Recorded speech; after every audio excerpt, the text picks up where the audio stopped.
Firma C a firma D mali uzatvorenú obchodnú zmluvu.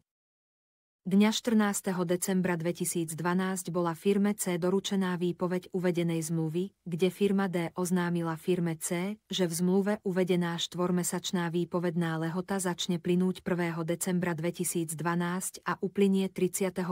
marca 2013. Firma C následne namietala listom zo dňa 17. decembra 2012 doručenom firme D 21. decembra 2012 začiatok plynutia doby. Podľa nej štvormesačná výpovedná doba začína plynúť prvým dňom nasledujúceho mesiaca, to jest 1. januára 2023, keďže im bola doručená dňa 14. decembra 2012 a uplynie 30. apríla 2013. Z uvedeného dôvodu vystavila firma C firme D faktúru aj za mesiac apríl 2013, ktorú ale firma D neuhradila. Spor sa dostal na súd. Firma D predložila súdu podací lístok z pošty, že výpoveď zmluvy odosielala 27. novembra 2012 a podľa notifikácie z pošty bola zásielka doručovaná firme C dňa 28. novembra 2012 s výsledkom adresát nezastihnutý. Otázku dátumu doručenia výpovede firme C posúdil súd v súlade s občianskym zákonníkom.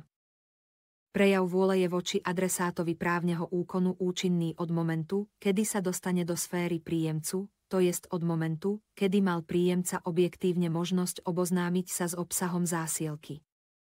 Z uvedeného dôvodu považoval okresný súd za dátum doručenia výpovede deň 28. novembra 2012, to jest deň, kedy bol realizovaný neúspešný pokus o doručenie zásielky firme C a kedy bolo oznámenie pošty o uložení zásielky vhodené do jej poštovej schránky.